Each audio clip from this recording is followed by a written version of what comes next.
Hey guys, short, sweet, and to the point. By the way, you're going to be hearing my door open and shut quite a bit. We're going to do transition metals today, just like the binary compounds on the first day and the polyatomic compounds on the second day. This one is transition metals. Now, transition metals are the elements that fall right in here. It's the ones that we normally skip over. And the reason we skip over them is because they have oxidation numbers that change. So instead of giving you or making you memorize all the different ones, because like some of them have 4 or 5 of them, we're just going to, I gave you the 7 we're going to use. And if it's one that's not on here, you'll be able to figure out what the charge is, and you'll see how to do that later. So you just go ahead and list 3 of your anions like you did on the first day, and then list 3 of the polyatomics like you did on the second day. Go ahead and pause the video and do that. All right, so what this says is the same rules apply. On step 1, you're going to give me the charges, the anion, cation and the anion with their charges. This one, if you're given it like this, it will have its charge already.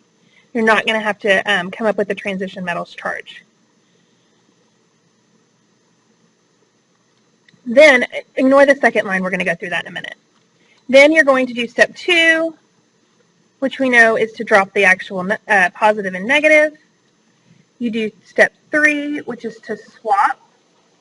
So you make that 3 go to the oxygen, and you make the 2 go to the cobalt. So the cobalt now has to the 2, and the oxygen has the 3. And then you're going to drop it in the 4th to give the formula. So it's CO2O3. I just wrote it this second one so that you can see what it looks like with the polyatomic. It's pretty much the exact same thing. I'm going to do these 4 with you, but I'm going to do them quickly. So the copper, like I said, has that charge already on it if it's given to you as the cation. The chlorine, you need to look back up, and you know it is a -1.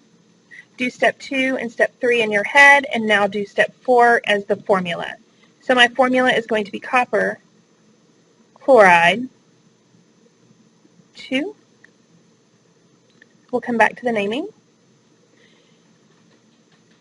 The way you do it this way is you're going to go backwards. So this number is going to become, you're going to unswap and drop it. The easiest way to do this is to actually draw the arrows. So I'm going to draw the arrow from that 3 back up to where it originally was, and from the imaginary 1 back up to where it originally was. So then I'm going to go back up into these top 2 boxes and put the elements with their charges. So that iron, that 3 went back up here, and because it's a metal, it's a positive charge, so it has a positive 3 charge on it. And now the ion is going to take the imaginary 1 that was right here next to the iron and go back up over there, over the fluorine, and it's going to be a -1 charge.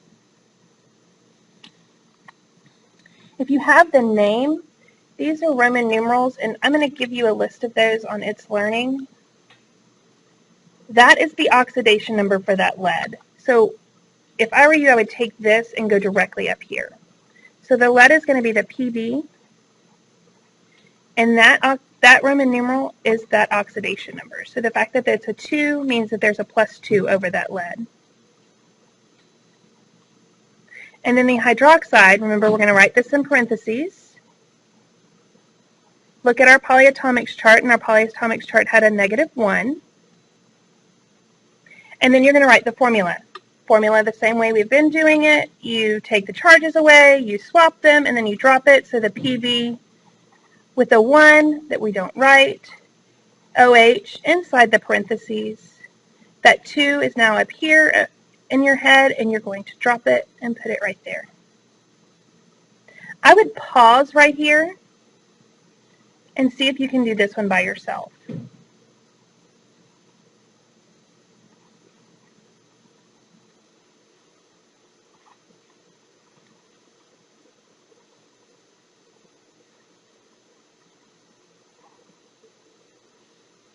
I went ahead and wrote the cations and the anions with their charges, and then I just drew the arrows so you knew where I'd gotten them. Now we're going to talk about naming. The naming is a little bit different. The naming is you take the transition metal and you say its name. Then you put its oxidation number in parentheses in Roman numerals. And then after that, you just use either the anion, like we learned on the first day with the IDE ending, or the polyatomic and it just says its name. So for here, we're going to look back up here and say it's copper 2. I'm going to put that 2 in parentheses as a Roman numeral. And then that anion would be chloride.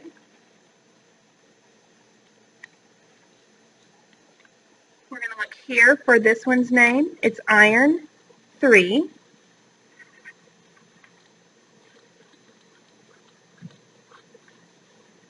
And then that is fluoride.